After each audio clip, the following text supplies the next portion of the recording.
Welcome to today's episode, The Comeback King, Donald Trump, the movement that won't quit. What's up, family? Welcome back to the Blueprint Mindset, where we talk growth, grit, and what it takes to rise when the world's trying to break you. I'm Abraham Gardner. And I'm Michael Albright. Today's episode might ruffle some feathers, but hey, growth doesn't happen in comfort. We're diving into what some say is one of the boldest, most controversial comebacks in American history, Donald J. Trump. Let's call it what it is, a full-blown movement. The man was impeached twice, dragged through media firestorms, hunted by investigations, shot at a rally, and somehow still standing, still fighting. You don't have to agree with his politics to recognize what we're witnessing, a relentless refusal to be silenced. But Abraham, aren't we overlooking the fact that some of those investigations may have been valid and had some real weight behind them? And saying hunted might be a bit dramatic. Dramatic? Let's talk facts.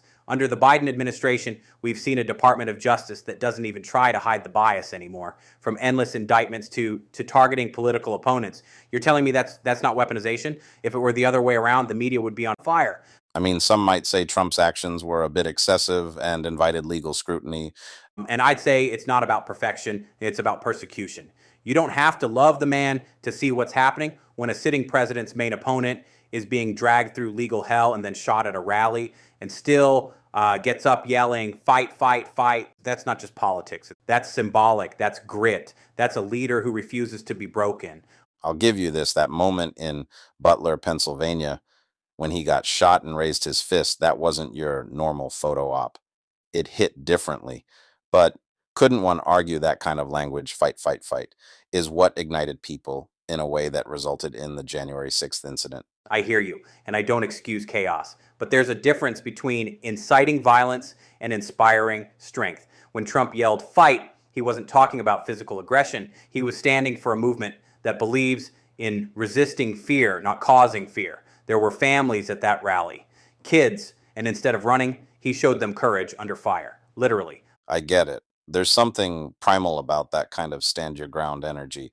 Still, shouldn't we be concerned about the message it sends if we glorify it too much? Isn't there a risk of turning resilience into recklessness? Michael, you know me. I'm all about mindset over mess. Was it perfect? No. But here's the deeper takeaway. When the system tries to destroy you, when the media writes your obituary, and even bullets fly and you still rise, that's the kind of fight I want in my corner. That's leadership rooted in purpose, not perfection. So you're saying the comeback isn't just about Trump, it's about what he represents. Exactly. It's about millions of people who felt unheard, forgotten, or flat out attacked for what they believe. It's about staring down chaos and saying, you won't break me. That's blueprint mentality. I see your point. The structure of this comeback, the purpose, the pressure, the persistence, it's got layers. Even if someone disagrees with Trump, there's a universal message in how he handles adversity. And that's the blueprint I want people to walk away with. Be relentless. Be clear on your mission. Get back up when you've been knocked down, even if it's by the very system that was supposed to protect your freedom. That applies in politics, business, relationships, everywhere. All right, I'm not sure I agree with it all on a whole, but I can admit there's power in refusing to quit. That assassination attempt could have ended everything. Instead, it became a rallying cry. That's not something you can just ignore. Family, the lesson here is clear. No matter who's trying to stop you, the government, the media, even your own doubts, you don't fold. You fight, you rise, like Trump did and still does. So, what's your fight? What's got you bleeding but still standing? Maybe that's the real question for today. And if you're listening right now, I want you to sit with these questions. What am I allowing to stop me that I should be fighting through? Who told me I couldn't, and why did I believe them? What's the one thing in my life that's worth getting back up for, no matter how many times I fall?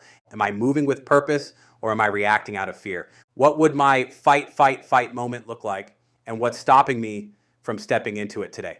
Definitely some powerful stuff. Journal on that, talk about it with your circle, or just look in the mirror and be real with yourself. Because your greatest comeback isn't waiting on permission. It's waiting on you. And when that moment hits, you don't whisper. You stand tall, you raise that fist, and you say, fight, fight, fight. Until next time, stay bold, stay relentless, and keep building your blueprint.